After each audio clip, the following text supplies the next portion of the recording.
Hello what's up guys, welcome back to our channel spontaneous reaction. So guys, my name is Ammad Latif. Hopefully आप जो है ना बिल्कुल ठीक होंगे, सेहतयाब होंगे और ओमिक्रॉन की जो लेयर आई हुई है, मतलब कोरोना की फिफ्थ लेयर उसे ओमिक्रॉन कह रहे हैं, तो उसे आप जो है ना सेहतयाब होंगे। आपने अपनी फैमिली को भी प्रोटेक्ट करना है और ख़ुद भी इससे बचना है। तो आज की वीडियो का टाइटल है यार, ये एक जो है ना आजकल जो ट्रेंडिंग टॉपिक चल रहा है जी, Ukraine asks PM Modi for help. मतलब यूक्रेन और रशिया के जो आपस में जो है ना अभी कॉन्फ्लिक्ट चल रहा है, इस पर काफ़ी बहस हो रही है। जो कंट्रीज़ जो है ना यूक्रेन को सपोर्ट कर रहे हैं, कौन कौन सी कंट्रीज़ रशिया को सपोर्ट कर रहे हैं। अब इंडिया भी आई थिंक दरमियान में होगा, मुझे जहाँ तक लगता है, क्योंकि रशिया से भी काफ़ी अच्छी दोस्ती है और यूएसए से भी है इंडिया की। तो यूएसए अब इस चीज़ में रशिया के अगेंस्ट है। तो इसमें जो है ना वीडियो के अंदर ही हमें प्रशांत सर बहुत सारी अच्छी इन्फॉर्मेशन मिल जानी है, जो कि हमेशा मिलती हैं। कि लेकिन वीडियो का टाइटल मैं दोबारा रिपीट कर देता हूँ कि Ukraine asks PM Modi for help, Putin will listen to Modi ji. अब ये समझ नहीं आ रही कि अब क्या होने वाला है इस वीडियो के अंदर। मोदी जी किसकी सुनेंगे या क्या सीन है, ये हमें वीडियो के अंदर जाकर ही पता लगेगा। विदाउट एंड डिले वीडियो को शुरू करते हैं, इसके बाद मज़े की डिस्कशन ज़रूर करेंगे हमेशा की तरह काउंटिंग के साथ जी।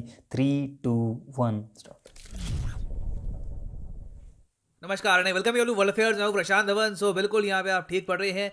यूक्रेन ने ऑफिशियली हमारे देश के पीएम से हेल्प मांगी है रशिया के इशू को लेकर। रशिया जिस तरीके से बॉम्बिंग करा है पूरे यूक्रेन की, ये देखते हुए जो यूक्रेन के एम्बेसडर हैं टू इंडिया, इन्होंने यही कह दिया मोदी जी। जी हाँ, लिटरली इन्होंने यहाँ पर जो इंडियन तरीका है कहने का, मोदी जी यहाँ पर ये बोला कि मोदी जी की बात एक बार को पुतिन सुन लेंगे। अगर पीएम मोदी फोन करके बात करते हैं पुतिन के साथ, तो हो सकता है कि अभी जो अग्रेशन रशिया दिखा रहा है ये कुछ हद तक रुक जाए।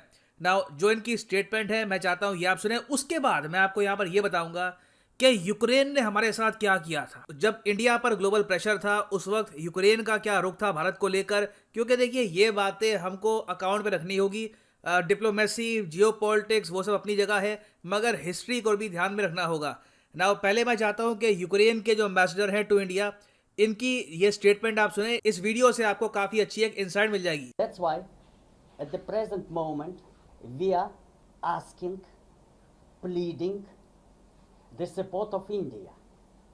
India is the powerful global player, and in case of aggression of totalitarian regime against democratic state, India should fully assume its global role. Modi ji is one of the most powerful and respected leaders of the world.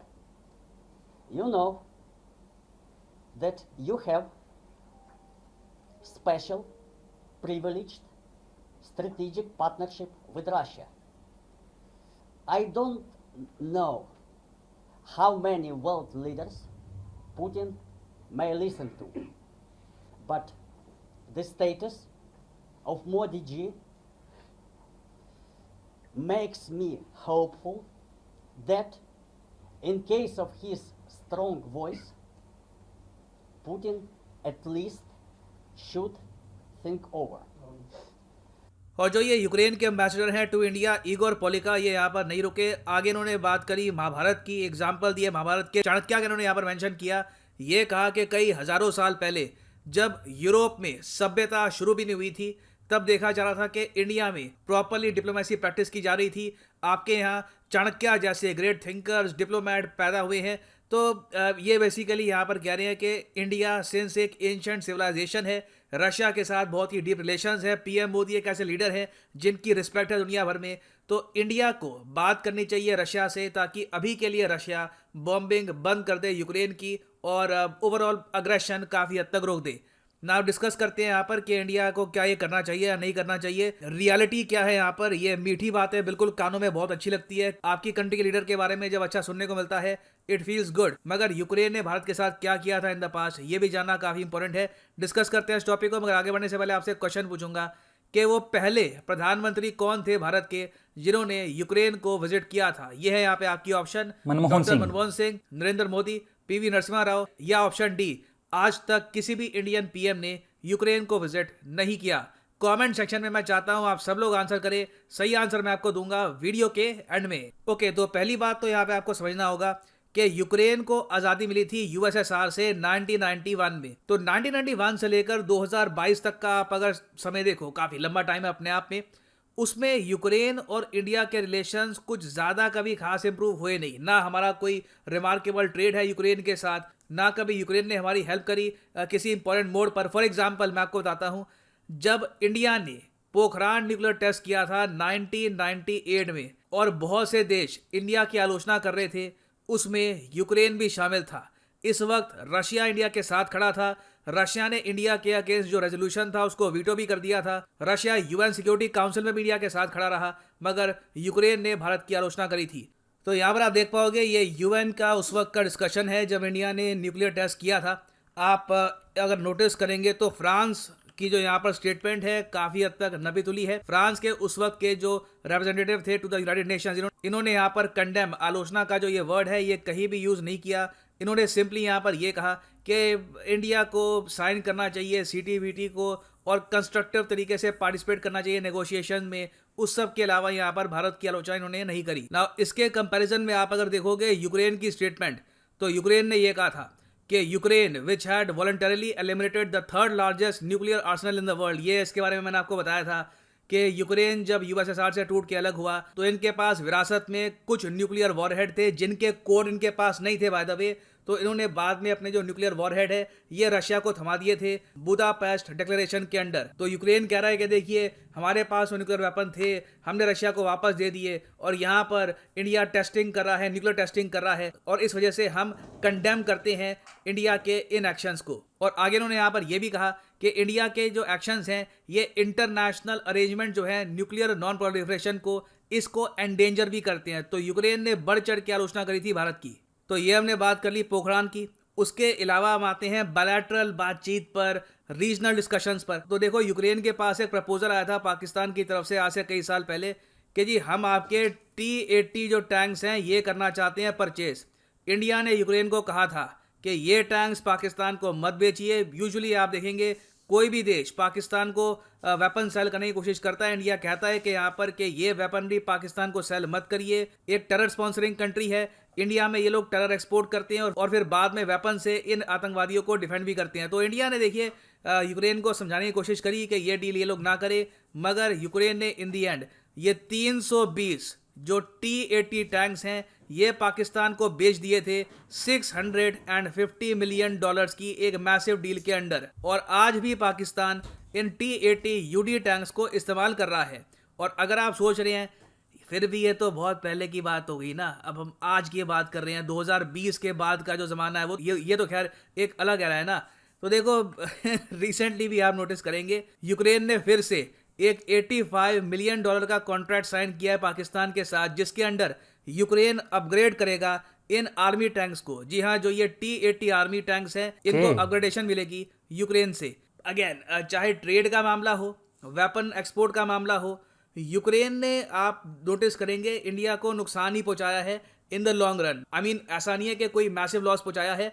Pakistan को weapon Sweden भी cell करता है और countries भी cell करती है। हमारी कोई यूक्रेन के साथ दुश्मनी नहीं है इस वजह से, मगर डेफिनेटली हम ये भी नहीं कह सकते कि कुछ खास दोस्ती है। I hope you understand right now. ये तो हमने बात कर ली इंडिया यूक्रेन की इक्वेशन की। फिर हम अगर आए इंडिया रशिया की इक्वेशन के बारे में बात करें तो देखिए रशिया आज भी इंडिया के लिए एक बहुत ही इंपॉर्टेंट एक कंट्री है, क्योंकि रशिया एक यूएन सिक्योरिटी काउंसिल का परमानेंट मेंबर है। रशिया ने रिसेंटली कश्मीर के इशू को लेकर, आर्टिकल 370 के इशू को लेकर भारत का समर्थन किया था। उसके अलावा भूलिएगा मत कि 70% जो हमारे वेपन्स हैं ये आज भी रशियन ओरिजिन के हैं। तो इनके जो स्पेयर पार्ट्स वगैरह हैं उसके लिए हम रशिया पे डिपेंडेंट है, हम अफोर्ड नहीं कर सकते उनकी आलोचना करना। फिर एक एस्पेक्ट यहाँ पर यह भी आता है कि देखिए चाइना ने अब रिसेंटली स्टेटमेंट दी है कि रशिया जो कर रहा है यूक्रेन में इसको इन्वेजन ना कहें, यह शब्द उचित नहीं होगा, ये एक प्रेजुडाइज टर्म है। चाइना कह रहा है कि ऑल्दो ये एग्री नहीं करते उस चीज़ से जो हो रही है आज के समय, violence is not the answer, मगर ये इन्वेजन नहीं है। तो आप बेसिकली कह सकते हैं कि चाइना साइड ले रहा है यहाँ पर रशिया की। ऐसे टाइम में हम रशिया के अगेंस्ट जाएंगे तो ये हमारी फॉरेन पॉलिसी को हर्ट ही करने वाला है। ऑल्दो हम चाइना के शब्दों को यहाँ पर मैच नहीं कर पाएंगे क्योंकि हमको यूएस के साथ जो रिलेशंस हैं उनको भी बैलेंस करना है, but we can not go against Russia either. फिर फाइनली देखिए एक बात यहाँ पर यह भी आती है कि यूक्रेन के जो सबसे ज़्यादा करीबी पार्टनर्स थे यूरोपियन यूनियन के कंट्रीज़ और यूएस, ये खुद ही यूक्रेन के समर्थन में इतना नहीं आ रहे। आई मीन स्टेटमेंट्स दी जा रही है थोड़ी बहुत, मगर एक्शन के नाम पर यूएस और यूरोपियन यूनियन ने कुछ भी नहीं कहा। अब तो रिसेंटली आप अगर देखो तो यूरोपियन यूनियन ने यह भी हिंट दे दिया है कि रशिया की इस इन्वेजन के बाद भी स्विफ्ट के जो सैंक्शंस है, जो मैंने आपको बताया था सबसे डेंजरस सैंक्शंस होते हैं किसी भी देश के लिए, ये सैंक्शंस रशिया पे अभी भी ये लोग नहीं लगाने वाले। तो जब बाकी कंट्रीज यूक्रेन के समर्थन में नहीं आ रहे, यूक्रेन ने इन द पास्ट हमारे लिए कभी कुछ हेल्पफुल एक्ट नहीं करी, why should we help Ukraine? एक जेन्युइन यहाँ पे क्वेश्चन आता है। ओके जी, यहाँ पे जो है ना वीडियो को एंड करते हैं जी। बहुत अच्छा क्वेश्चन ऐड पे रखा है जी, वो उनको क्यों इंडिया को हेल्प करनी चाहिए जी यूक्रेन की, क्योंकि अभी आपने भी देख लिया कि यूक्रेन के जो है ना इनके जो एम्बेसडर हैं उन्होंने हेल्प मांग ली है मोदी जी से। बट इस वीडियो से मुझे जहाँ तक लग रहा है ना, प्रशांत धवन साहब जो हैं वो यही कहना चाह रहे हैं कि इंडिया को हेल्प नहीं करनी चाहिए यूक्रेन की, और दूसरी साइड पर उन्होंने ये भी बता दिया है कि रशिया के अगेंस्ट इंडिया जा नहीं सकता। ये दो चीज़ें तो क्लियर हो गई हैं। पास्ट भी उन्होंने ज़रा ऐसे ना करके जो है ना उसे हिलाया है, वो देखा है कि यूक्रेन ने इंडिया को फ़ायदा दिया है या नुकसान दिया है। उसमें भी इन्होंने क्लियर बताया कि हर चीज़ में इंडिया की मतलब इंडिया को नुकसान ही पहुंचाया, या नुकसान ना भी कहें तो इंडिया की बात नहीं मानी है, इंडिया के ओपोजिट ही किया है।